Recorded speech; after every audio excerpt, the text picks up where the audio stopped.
తల్లిదండ్రులు పిల్లల్ని కనేది చిన్నప్పుడు వాళ్ళని పెంచడానికి, పెద్దయ్యాక ఆస్తులు పంచడానికి అన్నట్లు ఇప్పటి పరిస్థితి తయారైంది. కానివ్వండి,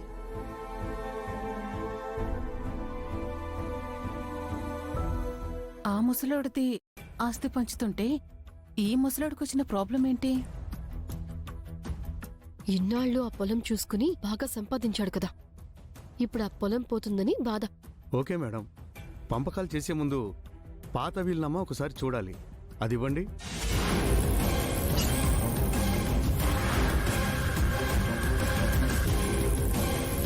సరే బాబు, ఇప్పుడే తీసుకొస్తాను.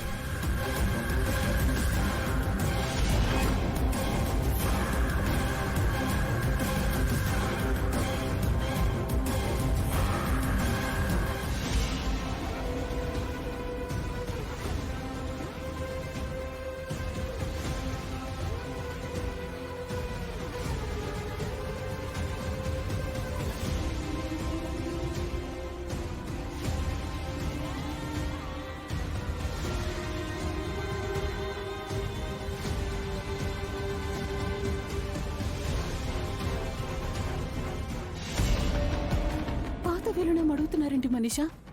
ఇప్పుడు దాంతో పనేంటి? న్యూ డాక్యుమెంట్ రాసే ముందు ఓల్డ్ డాక్యుమెంట్ ఉండాలేమో ఆంటీ. వీలునామా ఇక్కడే ఉండాలే, ఇక్కడే పెట్టాను, కనిపించట్లేదే.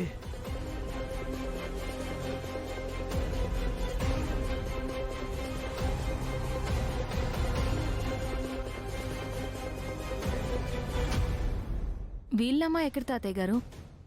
కనిపించట్లేదమ్మా.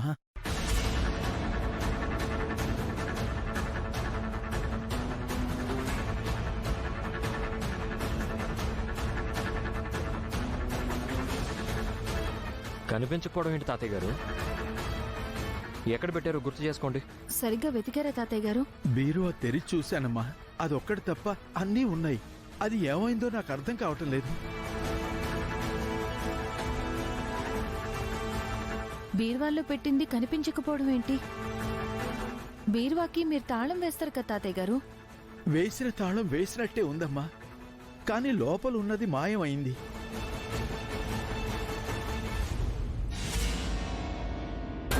అలా ఎలా మాయమవుతుంది? ఈ ఆస్తి పంపకాలు జరగకూడదని మీరే దాన్ని ఎక్కడో దాచిపెట్టి కనిపించట్లేదని అబద్ధం చెప్తున్నారేమో. ఆపండి పిన్ని, ఆయనకు అవసరం లేదు. లక్ష్మి ఆస్తి పంపకాలు చేస్తున్నట్టు ఆయనకి తెలియని కూడా తెలియదు.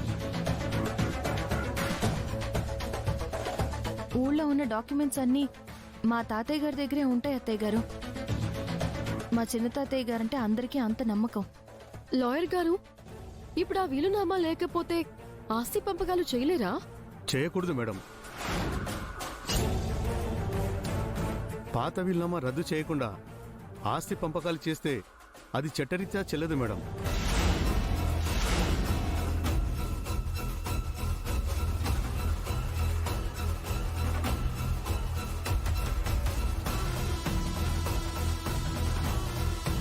సారీ లాయర్ గారు, ఆ వీలునామా కనిపించాక మీకు కాల్ చేస్తాం. దయచేసి అప్పుడు రండి.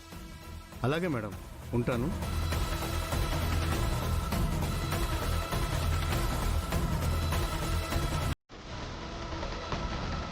ఆ వీలునామా ఎలా పోయింది?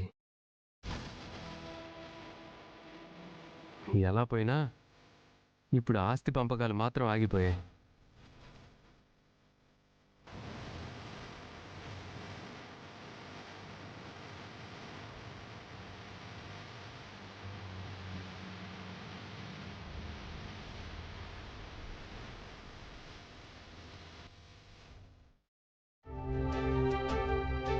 ఫ్యాక్టరీ బాగా రన్ చేసి ప్రూవ్ చేసుకుంటే ఆస్తిలో వాటా కూడా ఇస్తామన్నారు. అదే వదిలేసి పొలం సొంత వ్యాపారం అంటూ పాకులాడితే ఎలా చెప్పు?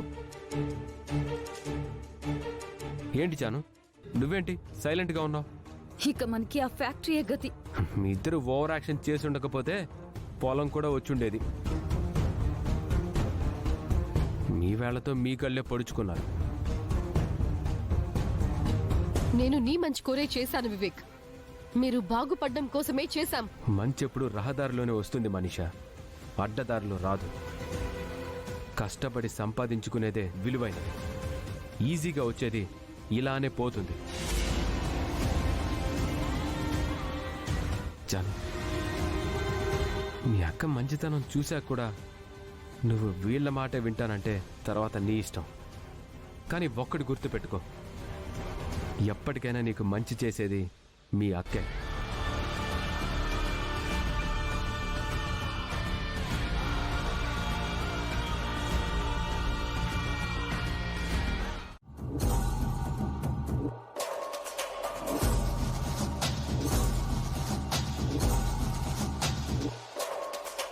దిగరా.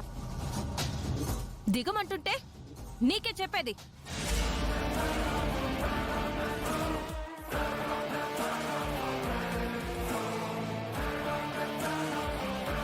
ఎందుకు ఆపారు? మనుషులుండి ఇళ్లని కూల్చేస్తారా? పచ్చని పొలాల్ని నాశనం చేసి ఫ్యాక్టరీలు కడతారా?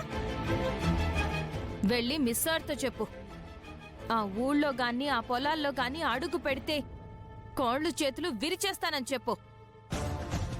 ఊరు వదిలేసి వెళ్ళకపోతే ఊరి తీస్తానని చెప్పు.